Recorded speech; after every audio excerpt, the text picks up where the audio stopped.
Welcome to 2020's Six Demon Bag Christmas Spectacular. I am Drew Log. I'm Jeffy Bells. I'm Eddie Mistletoe. I'm Ryan Moore, presents and other Christmassy type things. I'm Ruddy Ryan G. I meant to say Jeffel Bells, but Jeffy Bells? only my wife calls me Jeffy Bells.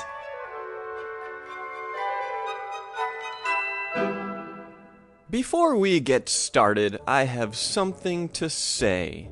Something to say in defense of the Grinch.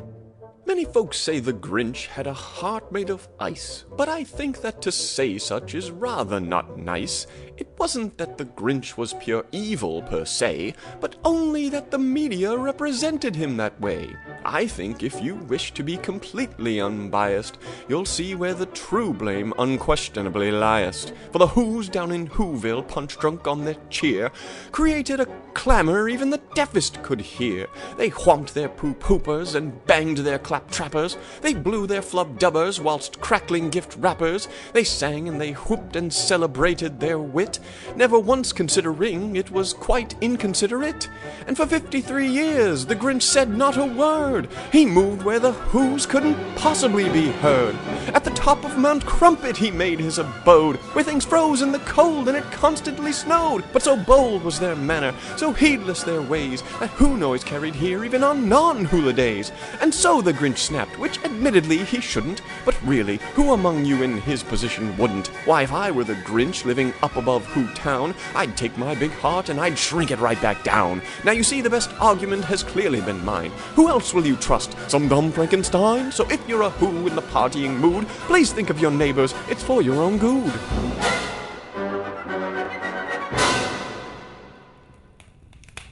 More like Bahoo douchebags, am I right?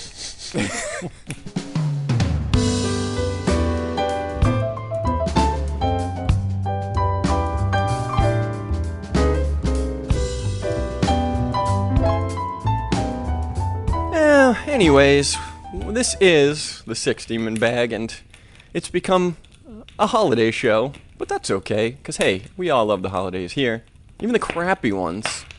I can't wait for our Arbor Day special. Drew, I am putting a random topic into your digibag. Fake trees, ho or humbug? I say ho. I say ho. I freaking hate live trees, honestly. You hate live trees? I Why? hate live trees. I hate live trees being harvested as Christmas trees and bringing them in.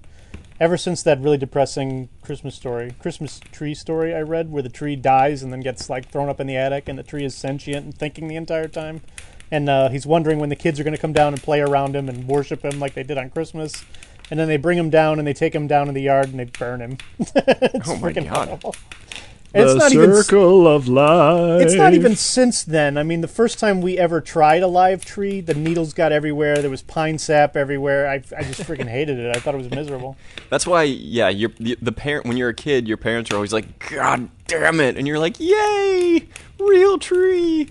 But I mean, as a kid even, I was like, this is gross. I got like this shit everywhere. It's terrible. What happened? But your heart has the most magic. Yeah, I know, but we always had a fake tree. And I liked that the tree, you took it out of a box and it was in a big piece of cardboard, and the little branches were on the bottom and the long branches for the base were at the top. You knew exactly where to start building and everything.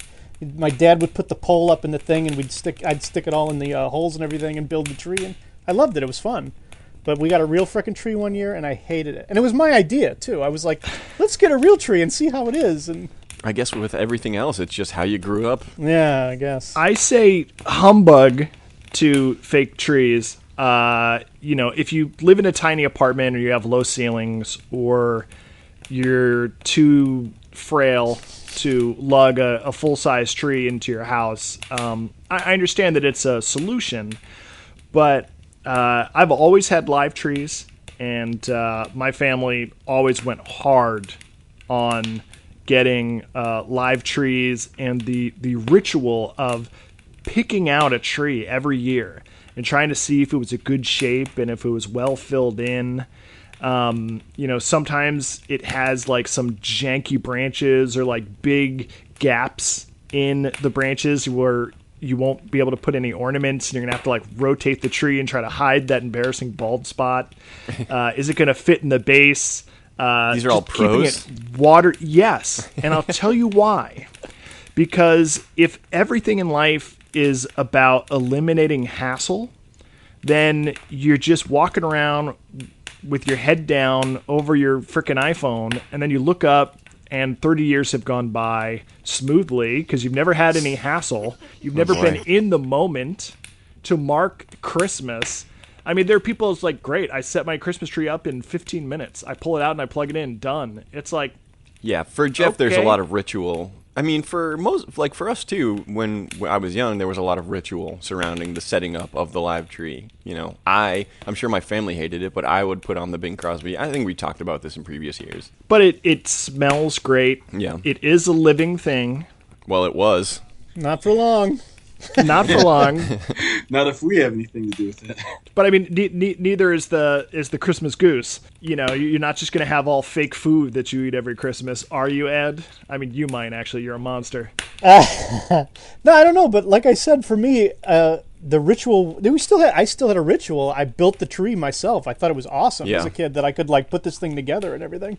I think putting together a tree with your dad sounds like a lot of fun. Yeah, it was fun. Picking out a tree and putting up a tree with your dad, better. If you saw it down with your bare hands and a song. Not when you got all that sticky shit all over your hands. That's part of it, man. That's nature, baby. Weeks after you've got the sap in your skin. Do you realize how useful that sap is? Why, you could build a boat with that. That's right. And then just that trail of pine needles when you carry it out to die on the front curb. And, yeah, it's a hassle. It's a mess. It's life. Engage.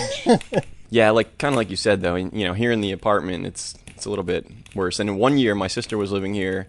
I think it was maybe the first year she was here. And on Christmas Eve, we were like, fuck it, let's go get a tree. So we went over to the Christmas tree lot, and we were like, hey, what do you got for us? And he was like, I got this little beauty for $45. And I was like, well, okay. My sister was like, ho, ho, ho.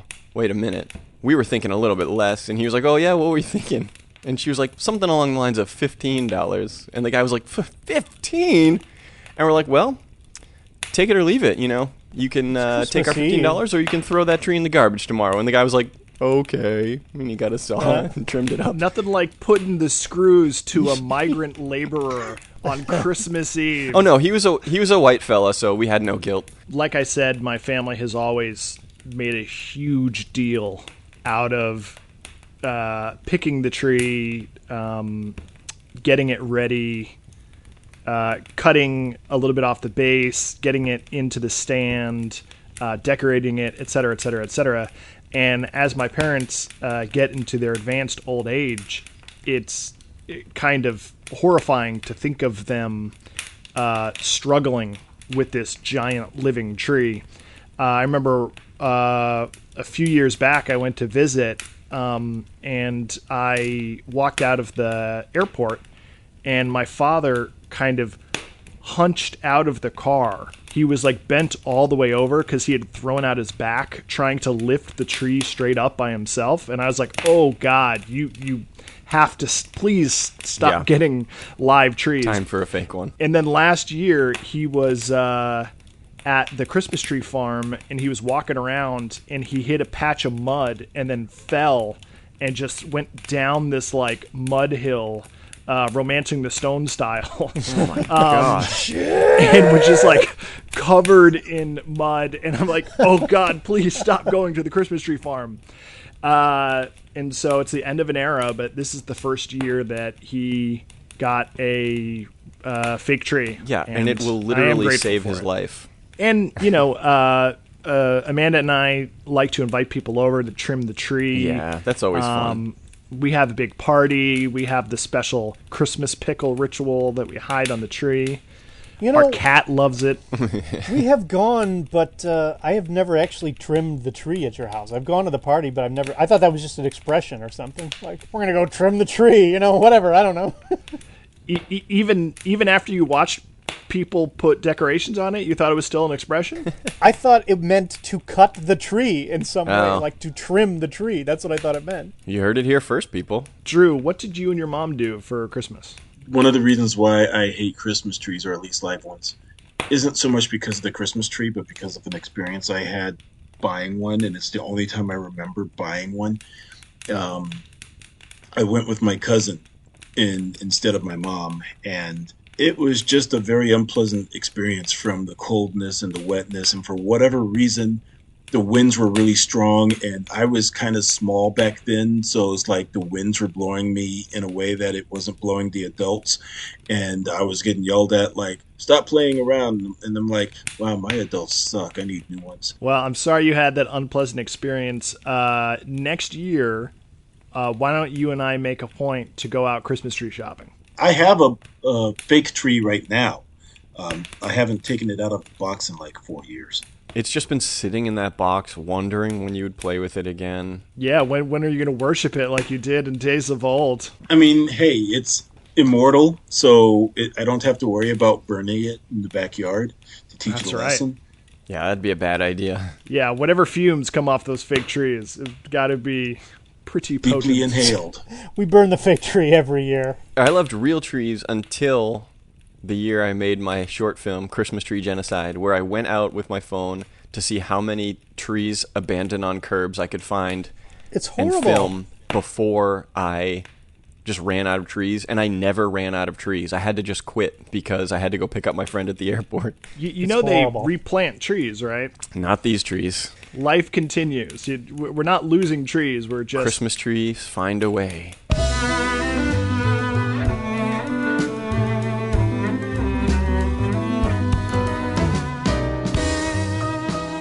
Ryan M., I'm giving you a topic in the digibag. If you could take on the mantle of Santa, would you? I would have to say no, I would not, because it seems like a very thankless job. Thankless. Think about all the cookies. Santa doesn't do it for the thanks. I feel like Ed is Santa fully enough Yep. that he brings practically been 365 days Santa, of the yeah. year. magic to his children. I kind of, after the Noli debacle, I've kind of like laid off a little bit. They did do like, I gotta be quiet now. They did do like Santa letters this year and everything, and we take them down because the mail to the North Pole only goes out on Sundays, which is how I am able to go downstairs and kind of like, gank them after they set them down by the mailbox and everything. I made a mistake because with Willow, it was like, okay, with Augie gives me his Santa letter, and I kind of like peek at it and everything. There's like 3 things on there, fine. I open up Willow's, and it's like 30 some items. I mean, it's freaking huge. There's an Yeah. iPad on there. There's all this shit on there that we weren't prepared to get at all, and it's like December 12th, and you can't get anything now. You can't get these things, so it's like I kind of shot myself in the foot this year with it. Ed, you know your kids listen to this podcast, right? Yeah, they're loyal listeners.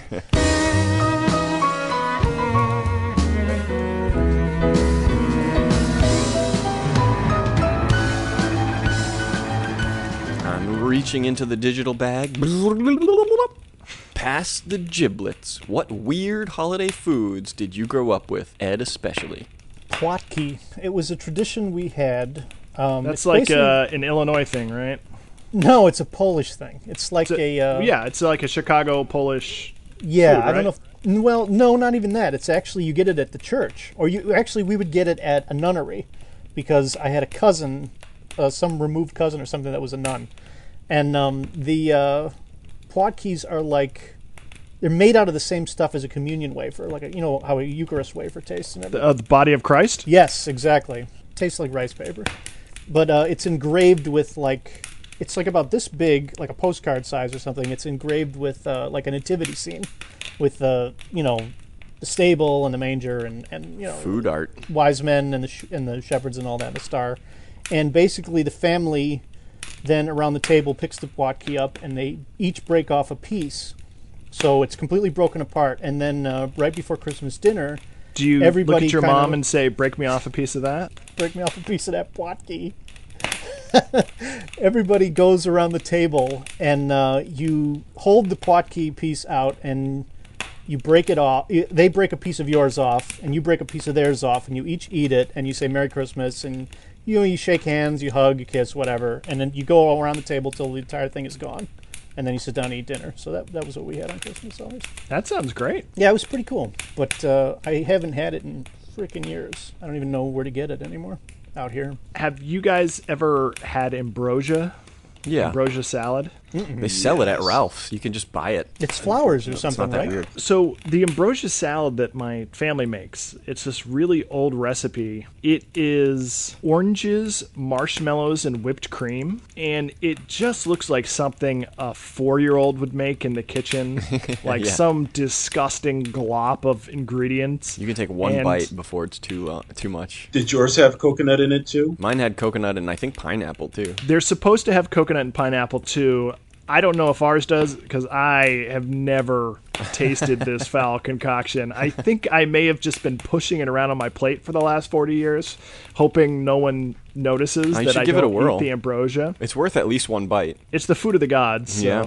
Yeah. It's like a very 50s thing, I feel like. Yeah. Those guys were just always mixing crazy shit back then. Drew, any weird Christmas foods? Something I do remember that I'd like, which I don't think is all that unusual. My mother would make like soda punch or something where she would make like fruit punch and then pour an entire 2-liter bottle of 7-Up or ginger ale into the punch bowl. That was always fun to drink. The only thing that would make it better is coconuts and pineapples and marshmallows and No, oranges. no, no, no, no, no, no, no, no, no, no.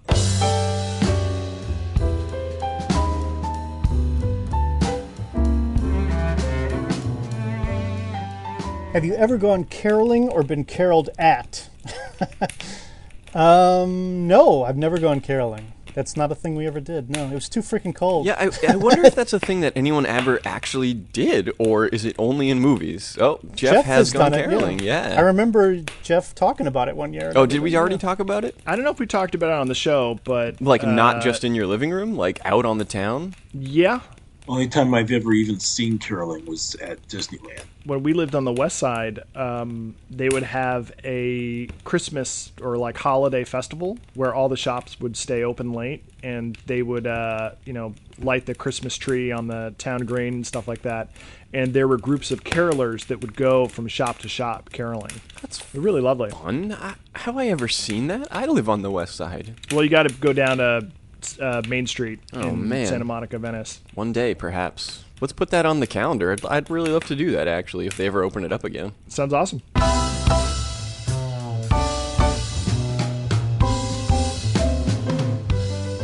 Where would you take your ultimate vacation? Based on context, is this a winter vacation? Yeah, in this a Christmas context, vacation? like a Christmas vacation. I got a chance to go to Utah once for the Salt Lake City Film Festival. That is like some crazy, majestic, snow-capped mountain, like beautiful pine fresh air, little ski chalet kind of stuff. That was pretty awesome. And then I don't know if Vancouver's like that all year round, but Vancouver is dominated by one giant mountain that just this giant snow peak that looms over the whole city. So that would be a pretty awesome setting. Recently, Noli brought up she'd like to see the Krampus run in Munich during Christmas and everything. And that sounds pretty freaking Yeah, cool. that actually The more sounds I like think Jeff, about too. it, the more I think about it, the more like I think that'd be a pretty cool Christmas vacation. It would be. Yeah, now you know she listens to the podcast. Except that I'm so over Krampus. Damn it. It's just a bandwagon. Once it got to Noli, yeah, it's it's mainstream. Yeah, like going through. Actually, Amanda and I had an entire trip planned that we had to cancel last minute because of COVID. To go through Europe, and we were gonna like pass through Bavaria, and we were gonna see some of the Christmas markets and stuff like that. We didn't specifically, have any Krampusnacht activities planned or anything like that. You but, would have fit it in. yeah, that would be amazing. I would actually am going, hopefully, if we can travel again in January 2022 to Lapland in Finland on a photography trip, because I saw some pictures from there and there's like crazy northern lights and trees covered in And snow. reindeer, with, like, right? Potentially, yeah. Failing that, I would go to like Australia or Argentina or somewhere in the southern hemisphere, because I hate short days, and if possible I would just trade hemispheres every year and just constantly live in a world where the sun doesn't set until 10 o'clock. You know, they've been playing that Prince song in heavy rotation. Bad Dance? Pussy Control? Pope. It's the one where in the beginning he's like, I'm talking about the afterlife. Oh, let's Let's go go crazy. crazy. Let's go crazy. And in that little like intro, he goes like, it's a place where there's always sunshine, day or night. And every time I hear that, I'm like, you'd go fucking insane. Doesn't sound like a good heaven. I saw Insomnia. I know how. Yeah, people get over exactly. Wait, are you saying you'd go insane, and that's your objection for a song called Let's Go Crazy? You gotta go to Dr. Everything's Gonna Be Alright in Beverly Hills. that. Yeah. He's speaking truth. No, yeah, but literally He knows what he's insane. talking about. No, because he's saying, let's go. Yeah, no, good one. But yeah. But everything is gonna be alright once you go to make an appointment. Not if the sun's up day or night. You can wear one of those. Raspberry Berets? You can wear one of those masks. I did have that experience in New Zealand where I was camping and I got to where I was gonna go to by like 2 p.m. And I was like, all right, well, I guess I'll lay down in the tent. And followed, literally like 9 hours of trying to fall asleep because I had nothing else to do with sun in my eyes. When I went to Ireland, it was in the winter, and like at 2:30, the sun would just plunge into the ocean, and you were just adrift in darkness for like 19 hours. Awesome. Like you had to get up early and drive, and at a certain point, you just pulled over because it was pitch black. And that's when the chuds came at you. There's no chuds in Ireland. St. Patrick chased the chuds out of Ireland.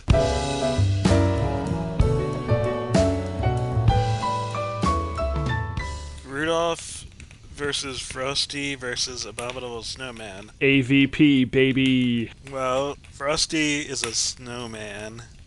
He sucks. He can't even count that fuck. Fastest belly whopper in town. What are you talking about? It's got a magic hat. Yeah. But it doesn't. It just makes him jolly. It makes him No, it alive. makes him alive. He's a snow golem. If he takes the hat off, he dies, though, right? He falls apart. He doesn't die. He's just He goes back into eliminated normal. from the fight. Yes. Yeah, but seriously, yeah, you just knock his hat off and then crumble him into... I mean, you can try, but he's got those weird stick arms, that sharp carrot nose. And then you gotta Cold get in It there. depends black on what eyes. canon you're going with. If he's got... Cold eyes. If it's cartoon Rankin Bass, he just has snow arms. I feel like Abominable Snowman in the real world just destroys everyone. Unless you have Yeah. some dentist along with you. What? Some Pull mountain out his air. teeth. So you think it comes down to Abominable Snowman versus Rudolph? Yes, and I think Abominable Snowman, being a big yeti, can beat a reindeer who has no powers except flying and... No powers except flying? Are you insane? Yeah, Rudolph has the flying high is- ground. Yeah. We all know how that ends And up. he can blind him with that nose. And possibly, he doesn't. Is Yeti like have intelligence, or he's like kind of a feral creature, right? So I mean, It's like a if he's Bigfoot. chasing, He's got if he's chasing the flying pre-human unicorn. intelligence. I think when you're abominable, you're not that intelligent. you're not thinking very clearly. He could throw a big rock at the Rudolph. Yep. Or you could just go up there and deal with him. I mean, because last I heard, Bumbles bounce. If Rudolph has intelligence, I assume, right? No, he's a stupid He's- reindeer. He's depicted with intelligence, though. Usually, like all the reindeer are. He's They're depicted magical. with intelligence. They have enough. They have a society where they can ostracize Yes, exactly. There are reindeer games. until They're someone sophisticated enough to proves play useful. reindeer. That shows true intelligence. So, like, Rudolph could outsmart this like thing and like lead it off a cliff or something. There is the fact that they But- bounce. but it would Yeah, and then bounce. it bounces and cannonballs him into oblivion. here's the thing that you guys are not taking into account. Rudolph has to pull Santa's sleigh all year round. Once he drops those reins, he's been training at like heavy gravity. He's gonna have like super speed. I don't know. I think Rudolph is like an MVP, and he's saved for like the big night, the big show. Okay. Otherwise, he's just in the training room, icing down his nose, and etc. and so on, sitting in the whirlpool. So you guys all are pulling for Abominable Snowman? I think Abominable Snowman eats Rudolph's flesh and cleans his face with Frosty's shattered wet remains. All right. But speaking of reindeer, recently I learned that male reindeer shed their antlers in the wintertime. So if all of Santa's reindeer do indeed have antlers, that means that all of Santa's reindeer are females, because they keep their antlers in the wintertime. or that they're magic antlers. If you want to be sexist about it.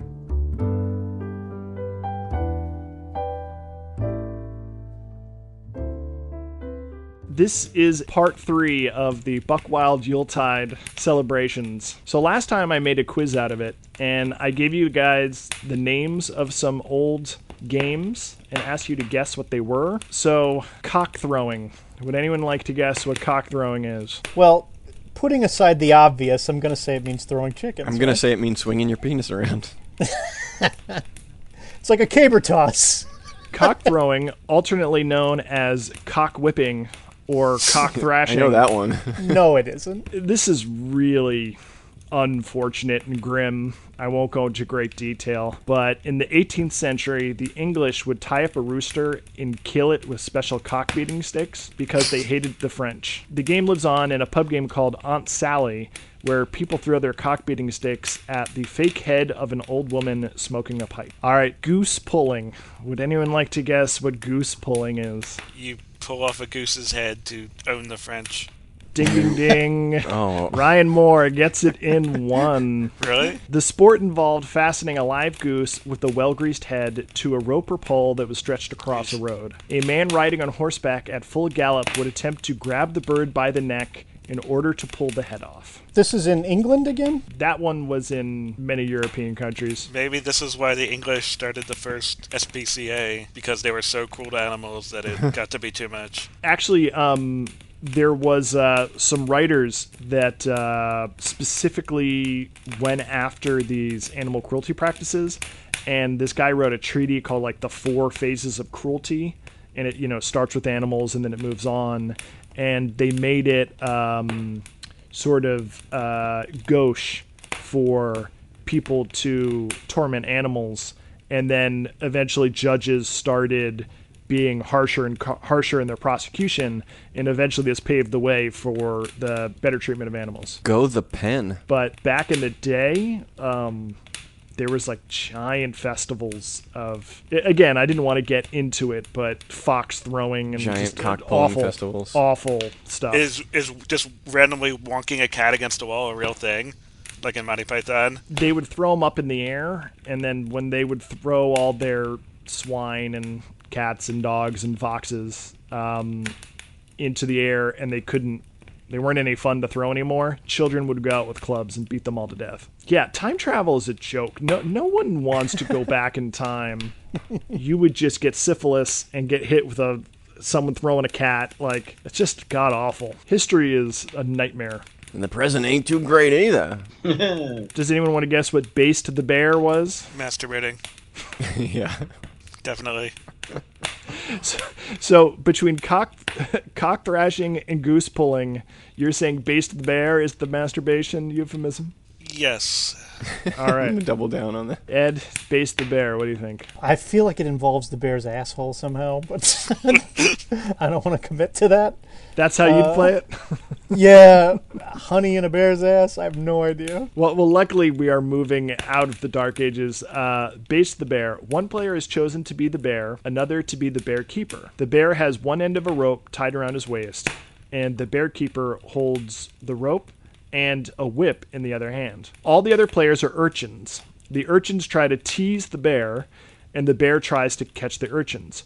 The bear keeper must keep the bear away from the urchins by pulling the bear's rope, and keep the urchins away from the bear by hitting them with a whip. If an urchin is caught by a bear or hit 3 times by the bear keeper's whip, he becomes the new bear, the old bear becomes the new bear keeper, and the old bear keeper becomes an urchin in the next game. I'm going to imagine that after one hit of an urchin with a whip, this just turns into massive brawl, massive fist fight, pounding on each other. Well, the whip is like a length of rope or a handful of wheat, so Okay. it's a little less intense. But once you put the honey on the asshole, Yeah. I mean, Yeah. That's when shit gets real. so here is a game that is older but still in existence, so you might have actually heard of it, Crambo. Has anyone heard of the game Crambo? From Tom and Jerry. Yeah. Froggy went a courting. He did Coming right. up court a Crambo. heater, right? A Crambo. All right, any guesses to what it is? Pulling facial hair out of people? Crambo is a rhyming game. In the early versions of the game, in the 18th century, teams would vie with each other to find and express a rhyme for a word or line presented by the opposing player. Someone would offer the first rhyme, often poking fun at a dignitary, and the subsequent lines or couplets would then have to rhyme with this. The verse would be sung to a popular tune of the day, and the game collapsed when a player was unable to use his wit to come up with a suitable rhyming words. I feel like my friends and I did this just automatically, like we'd just be sitting around riffing on a song, and one person would like make up a joke line, and then the other person would pick it up, and then we would just go back and forth until you ran out of rhymes. Sounds like a rap battle. Then the honey on the asshole for the person who couldn't rhyme. Yeah. Break out the honey in the whip, baby. Bunch of dorks. Sitting around rhyming at each other. This game has a proud tradition going back to the 14th century, and no geese are beheaded, and no assholes are honeyed. Yep. No assholes are honeyed. Unfortunately. I have one more topic for you all, and it's another pop quiz. Can you eat mistletoe? No, it's poison. Sure you can. You Might not be good for you, but you can. I'm so busy making out that my mouth is just full of tongues. Number 2. Can you eat poinsettia? No, toxic. Untrue. That is actually incorrect. Poinsettia is not poisonous. You can eat it, but it probably would make you sick eventually because it's also not necessarily like nutritious or anything.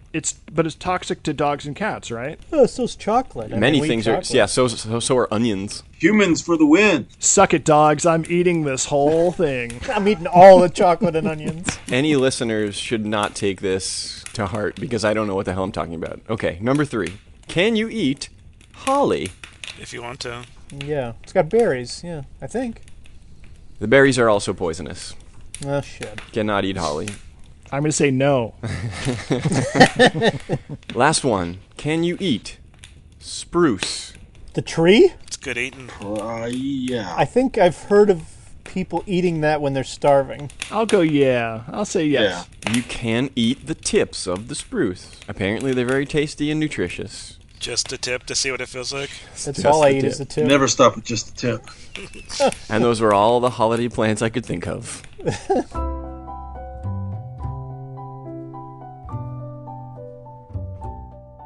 How would you kill Santa? I wouldn't kill Santa, Jeff, so that's the end of that question. He already has in his child's hearts. I didn't ask if, I asked how, god damn it. I'd just tell him, I don't believe in you, Santa. Oh, it's like Pennywise? Just knock him off a roof, the Santa Claus style. It's like how Pennywise has to be laughed at, but you have to hate Santa. You have to throw hate at him or something. I would imagine that because Santa is immortal, you can't kill him. The most you can do is just, do what Shikamaru did to Hidan. Just blow him up into pieces. Blow him up and bury him in a bottomless pit? Yeah. Oh, okay. Seal him away in a church basement? Like a Prometheus kind of thing. And let him stay like that for all of eternity. Unless, of course, he's cursed, in which case, by taking him out, the curse passes on to you. It's also possible he's invulnerable in addition to being immortal because he does not freeze and he can breathe that atmosphere. Then you need to give him some cement shoes. Yeah, but neither do Sherpas. That could just be They that could, he's though, if they adapted were to his exposed for climb. long enough. It's very simple, guys. You find where the reindeer are fed, and you feed them a mixture of holly berries, mistletoe, poinsettias. Midway over the Atlantic, the reindeer drop, and Santa goes with. So that was my thinking, was that, in his fastness, he is secure. On Christmas Eve, like if you set a trap in your house, he's moving at like relativistic speeds. Mm-hmm. Like he's moving close to the speed of light. There's nothing you're going to do to him. You can't poison the cookies because anyone who eats like 80,000 pounds of cookies a night must have a godlike metabolism. It's the sleigh. I think the sleigh or the reindeer, that's the only time he's vulnerable. I gotta go on record as saying I don't like this topic of conversation.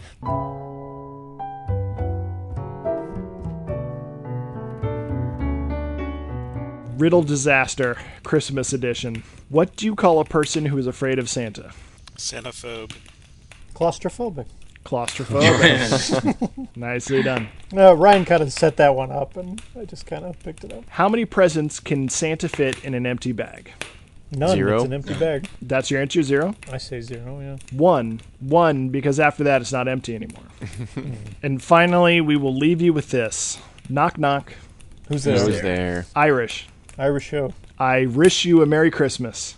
And happy green beer. Aw. Ah, Oh, that one touches the soul, it does. Now get out of here, you fucking chuds. I wish all of you a shiny new poop pooper for Christmas. I sure need one. Put some honey on your poo-pooper. Merry Christmas to all, and to all a good night.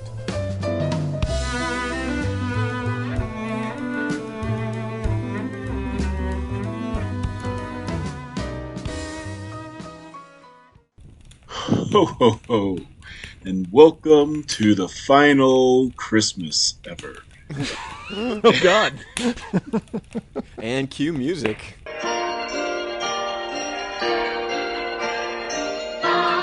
Douchebags. Douchebags. Welcome Christmas. Douchebags.